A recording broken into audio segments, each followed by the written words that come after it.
Bulan ini, bulan November 2020 adalah bulan ketiga sejak aku bikin rencana pribadi untuk baca satu buku Hercule Poirot setiap bulannya.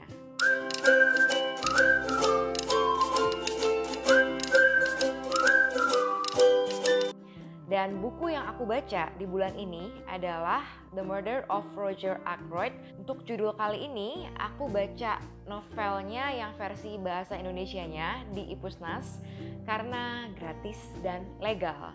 Jadi biasanya aku baca e-book di Script berhubung aku langganan per bulan, tapi sayangnya aku nggak bisa nemu novel ini di Script, yang ada hanya audiobooknya, dan karena aku nggak gitu suka baca audiobook, jadi aku putuskan untuk cari e-booknya aja. Terus ya udah, aku nemu yang bahasa Indonesia, legal dan gratis di Ipusnas, jadi aku baca dan aku habiskan dalam waktu 5 hari aja.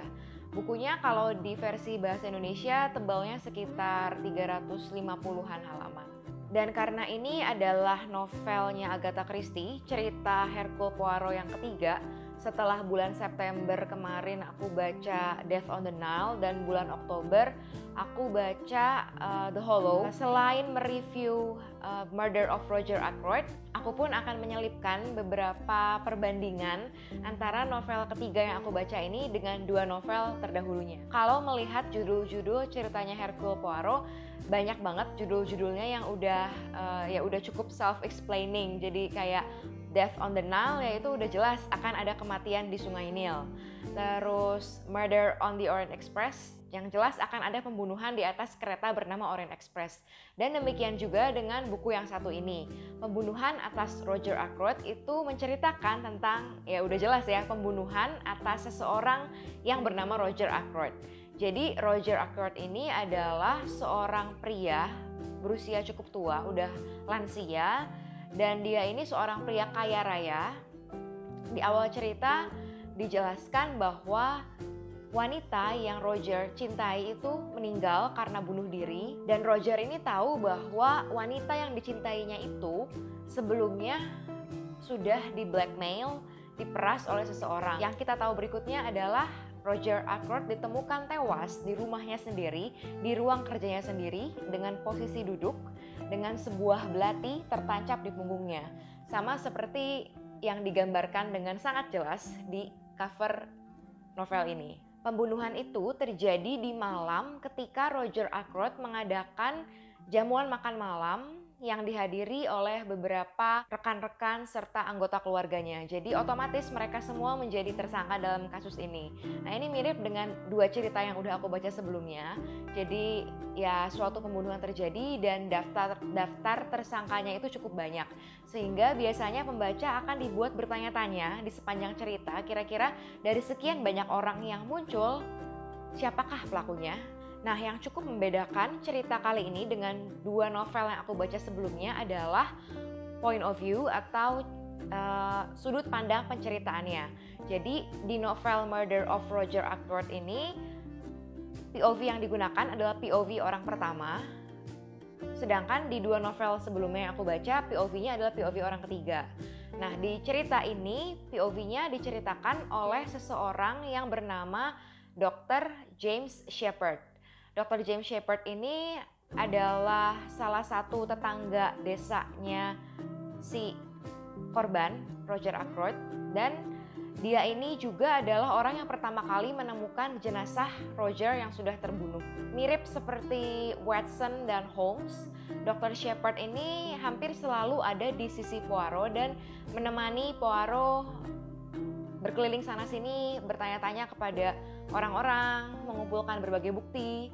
Jadi ya, Dr. Shepherd ini begitu terlibat dalam kasus ini, dan dia juga membuat catatan pribadi mengenai berjalannya kasus ini. Ya benar mirip seperti Watson ya. Sepanjang penyelidikan kasus ini, Poirot itu sering banget memperhatikan hal-hal kecil yang luput dari perhatian semua orang. Hal-hal kecil yang sepertinya remeh, sepertinya sama sekali nggak berhubungan dengan kasus. Seperti posisi salah satu kursi di ruangan tempat jenazah Roger ditemukan. Lalu ada berapa buah gelas di atas nampan yang dibawa salah seorang pelayan di rumah Roger.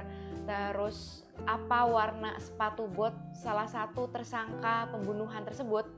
Nah jadi hal-hal kecil seperti itu yang polisi nggak memperhatikan, terus Dr. Shepard sendiri nggak memperhatikan, pokoknya hal-hal yang tidak diperhatikan oleh orang lain tidak luput dari perhatiannya Poirot. Dan di akhir cerita, sepanjang perjalanan cerita, ternyata hal-hal kecil yang remeh itu berhubungan dengan kasus dan menjadi salah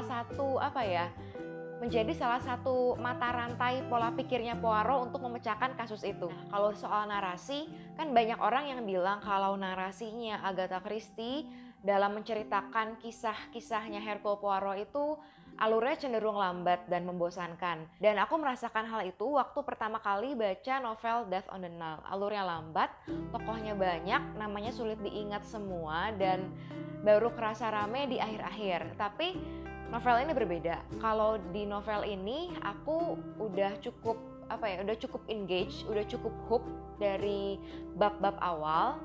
Mungkin karena aku udah terbiasa dengan narasi-narasi sebelumnya di cerita Hercule Poirot. Mungkin juga karena di novel ini POV yang digunakan adalah POV orang pertama. Jadi segala sesuatu yang terjadi yang terlihat dari kacamatanya Dr. Shepard itu terasa lebih personal dan lebih menarik, lebih bisa untuk diikuti. Ya intinya aku menikmati baca novel ini, aku menikmati narasinya, dan aku sama sekali nggak merasa bosan ataupun ingin berhenti baca dulu. Rasanya pengen cepet-cepet nyelesain baca dan tahu siapa pelakunya, sambil menahan diri untuk nggak buka-buka halaman terakhir untuk tahu pelakunya duluan. Oh iya, di novel ini juga aku punya satu tokoh favorit. Jadi kalau di novel sebelumnya itu ya tokoh favorit aku kayaknya cuma Poirotnya sendiri. Tapi di novel ini aku punya tokoh favorit yang menurut aku cukup menonjol meskipun dia nggak terlibat secara langsung sama kasusnya, dan dia juga bukan salah satu tersangka.